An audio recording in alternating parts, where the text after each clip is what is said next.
கர்த்தருடைய பரிசுத்த நாமத்திற்கு மகிமை உண்டாவதாக. இந்த காலை வேளையிலே கர்த்தர் நம்மை ஒன்று கூட்டி சேர்த்தோட கிருபைக்காக கர்த்தரை நாம் ஸ்தோத்திரிப்போம். ஹல்லேலூயா. Thank you Jesus. நன்றி நன்றி நன்றி அப்பா.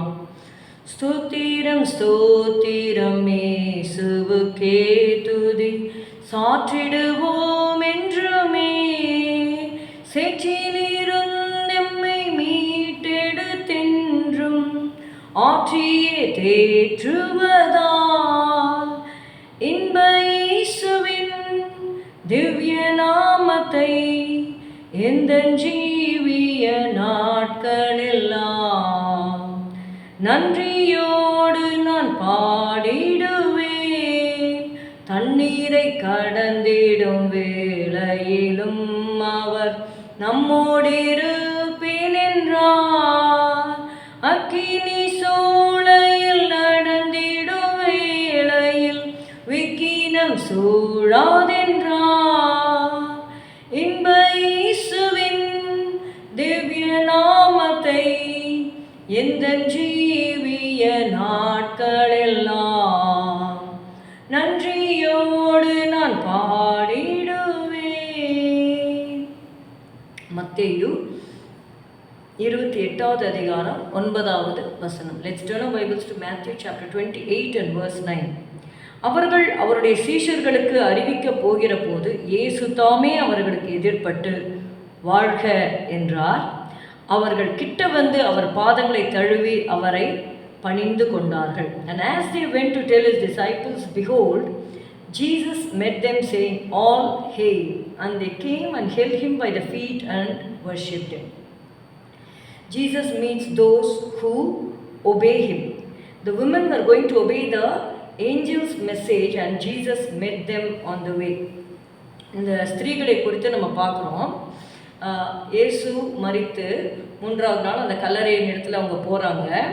6வது வசனம் சொல்லுகிறது, அவர் இங்கே இல்லை, தாம் சொன்னபடியே உயிர்த்தெழுந்தார், கர்த்தரை வைத்த இடத்தை வந்து பாருங்கள் என்று ஒரு தூதன் வந்து இந்த ஸ்திரீகள்கிட்ட சொல்கிறதை பார்க்கிறோம். இங்கே ஒரு தூதன் என்று போடப்பட்டிருக்கிறது. 28:3 அவனுடைய ரூபம் மின்னல் போலவும் அவனுடைய வஸ்திரம் உறைந்த மழையை போலும் வெண்மையாகவும் இருந்தது. காவலாளர் அவனுக்கு பயந்ததினால் திடுக்கிட்டு செத்தவர்கள் போல ஆனார்கள்.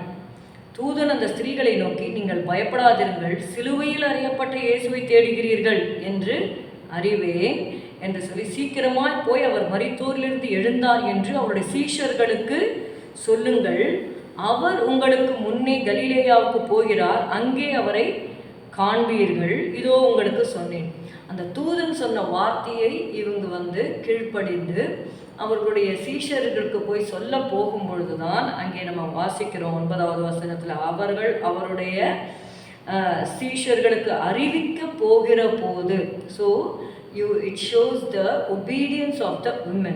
So because they were obedient, Jesus meets them on the way. நாமும் தேவனுக்கு கீழ்ப்படிந்து, தேவனுடைய சத்தத்திற்கு கீழ்ப்படிந்து நம்முடைய வாழ்க்கையில் நடக்கும் பொழுது நிச்சயமாக அந்த ஸ்திரீகளை சந்தித்த தேவன் நம்மையும் சந்திப்பார். True worship comes from recognizing Jesus. இவங்க வந்து அந்த தூதன் சொன்ன வார்த்தையை அப்படியே விசுவாசித்தார்கள்.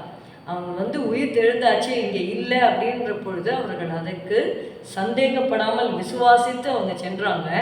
அந்த விசுவாசம் என்ன பண்ணது அப்படின்னு பார்த்தீங்கன்னா, தேவனை காணும்படியாக அவங்களுக்கு கிருபை செய்தது. இயேசுவை பார்த்த உடனே they fell at his feet and worshipped him because they knew he had risen.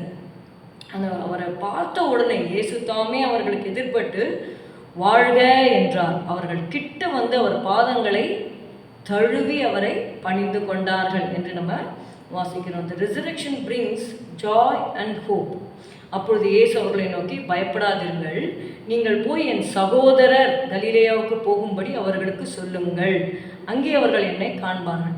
இங்கே அந்த தூதன் சொன்னதுக்கும் இயேசு சொல்கிறதுக்கும் ஒரு வித்தியாசத்தை நம்ம பார்க்கலாம். தூதன் என்ன சொல்கிறாருன்னா, சீஷர்களுக்கு சொல்லுங்கள் அப்படின்னு சொல்கிறாங்க. ஆனால் இங்கே இயேசு பார்த்தீங்கன்னா என் சகோதரர் என்று சொல்லி இயேசு நம்மை சொந்தமாக சொல்லுகிறதை நம்ம பார்க்கிறோம். Jesus greeting all hail shows peace, victory and encouragement after sorrow. அவங்க வந்து இயேசு அந்த சிலுவையில் அறையிற வரைக்கும் நீங்கள் பார்த்தீங்கன்னா Jesus was tested and he went through a lot of trials. அவரை வந்து 39 தடவை அந்த சாட்டையால் அடிக்கிறாங்க. அதுக்கப்புறமா ஒவ்வொரு முன்னாடி அந்த டெஸ்ட்டுக்கு போய் நிற்கும் பொழுது அவரை மாக்கரி பண்ணுறாங்க. சோல்ஜர்ஸ் எல்லாம் அவரை வந்து இது பண்ணுறாங்க.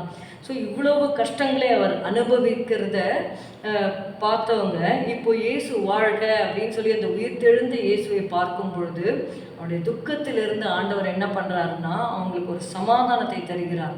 அந்த தோல்வியை நான் ஜெயமாக வென்றுவிட்டேன் என்று சொல்லி அந்த ஜெயத்தை அவர் வந்து அங்கே ப்ரொக்ளைம் பண்ணுறதை பார்க்குறோம். Not only that, it gives a great encouragement to them. அவங்க வந்து இயேசுவை நேசித்து அந்த அதிகாலை அந்த கல்லறைக்கு வருகிறார்கள் என்று சொல்லி பார்க்கிறோம். அவங்களுடைய disappointment became a great encouragement.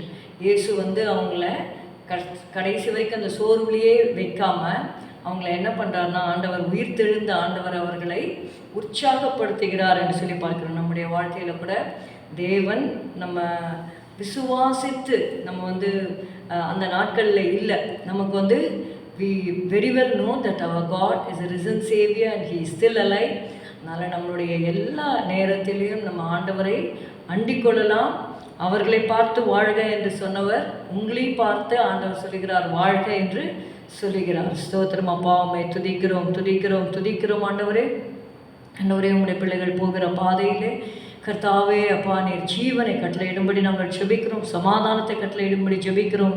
ஜெயத்தை கட்டளையிடும்படி ஜெபிக்கிறோம் அப்பா. ஆண்டவரே, உற்சாகத்தை கட்டளையிடும்படி ஜெபிக்கிறோம் அப்பா. ஸ்தோத்திரம் ஸ்தோத்திரம் ஸ்தோத்திரம் ஸ்தோத்திரம். மரித்தேன் ஆனாலும் இதோ சதா காலங்களிலும் உயிரோடு இருக்கிறேன் என்று சொன்ன தேவன் கர்த்தாவே, ஹல்லேலூயா ஹல்லேலூயா.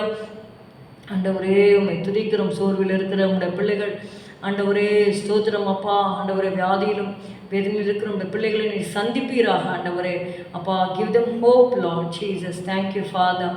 ஆண்டவரே அப்பா, பாவத்திலே ஆண்டவரே சிக்கியிருக்கிற பிள்ளைகள், குடியில் சிக்கியிருக்கிற பிள்ளைகள் ஆண்டவரே அப்பா, மற்ற கெட்ட பழக்க வழக்கங்களில் சிக்கியிருக்கிற பிள்ளைகளுக்கு உம்முடைய நம்பிக்கை நீர் கட்டளையிடும்படி ஜெபிக்கிறோம். சமாதானத்தை கட்டளையிடும்படி ஜெபிக்கிறோம்.